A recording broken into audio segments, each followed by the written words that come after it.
नमस्कार। ना. ह. पालकर जी द्वारा रचित पुस्तक डॉक्टर हेडगेवार चरित्र पुस्तक श्रृंखला का भाग 10, जिसका नाम है केशव का अलौकिक और प्रेमपूर्ण व्यक्तित्व, आप सभी के सामने प्रस्तुत है। इस स्थिति में सीताराम और केशव दोनों एक दूसरे की संभाल करते रहते थे। एक आध दिन यदि केशव का दोपहर को भोजन नहीं हुआ तो सीताराम अपने नित्य के जीवने के स्थान श्री तात्याजाई के यहाँ नागा करके केशव को अपनी जगह भेज देते थे। इस अभाव और विपत्ति की अवस्था में भी केशव ने कभी पढ़ाई की और दुर्लक्ष्य नहीं किया। अपनी कक्षा में यद्यपि वह एकदम प्रथम तो नहीं था, किंतु पहले 5 में उसकी गिनती अवश्य होती थी। इस आयु में भी उसके सहवास में आने वाले विद्यार्थियों को उसके अलौकिक आकर्षण तथा प्रेमपूर्ण व्यक्तित्व का परिचय मिलता था। देखने में रंग रूप अथवा बाहर से आकर्षण करने वाली कोई भी वस्तु उसके पास नहीं थी। उसका रंग सांवला था तथा मुख पर चेचक के दाग थे।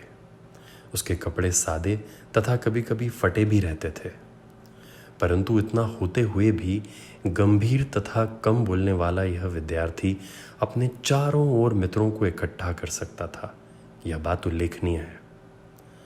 स्कूल से छुट्टी होने पर भी इन मित्रों को साथ लेकर केशव कभी घूमने के लिए निकल जाता तो कभी पहिया घुमाते हुए तेलंगखेड़ी के तालाब तक दौड़ा जाता और वहां जी खोलकर तैरने का आनंद लेता।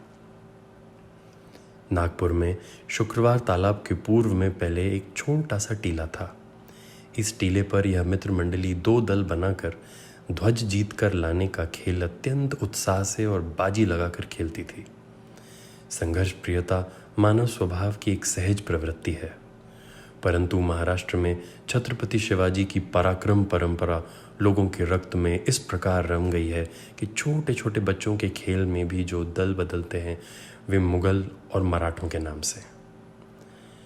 शिवाजी के काल में छोटे छोटे बालक नागफनी के डोडों को मुगलों का सिर मानकर जिस आवेश से अपनी खेल की तलवार से काटते थे, वही आवेश इन बच्चों की लड़ाई में भी संचार कर जाता था। खेल में इस रंग चढ़ता कि शुक्रवार तालाब से लौटने पर ही इन बच्चों को कहीं इस बात का भान होता था कि किसके पैर में मोच आ गई है और किसका शरीर खरोंच गया है। खेल का यह रंग केवल ऊपरी नहीं था। उस समय संपूर्ण देश में तथा उसके अनुषंग से नागपुर भाग में भी जो राष्ट्रीय आंदोलन चल रहे थे, उसका बालकों के मन पर परिणाम होना स्वाभाविक ही था। ये खेल उस प्रभाव के प्रकटीकरण मात्र थे। उन दिनों लोकमान्य तिलक ने केसरी द्वारा जनता के स्वाभिमान को जगाकर जो गर्जना की थी, उससे राज्यकर्ता भयाकुल हो उठे थे। श्री शिवराम पंत परांजपे के काल में व्यक्त विचारों के फलस्वरूप तरुण मन में जिस द्वेष का संचार होता था, उससे तो अंग्रेजी राज्य को अपना काल ही सम्मुख नाचता हुआ दिखाई देता था।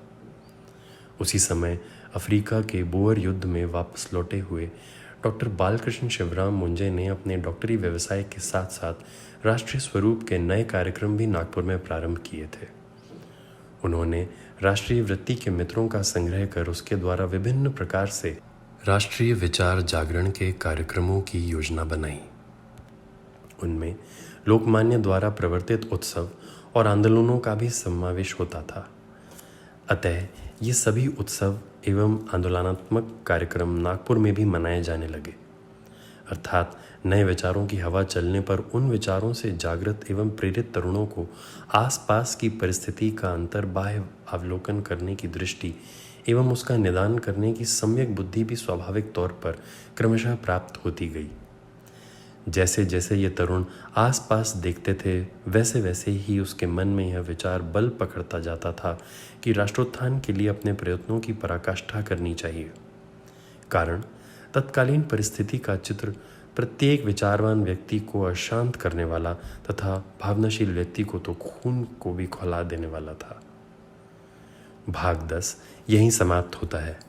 भाग 11 के साथ कल यहीं भेंट होगी। धन्यवाद।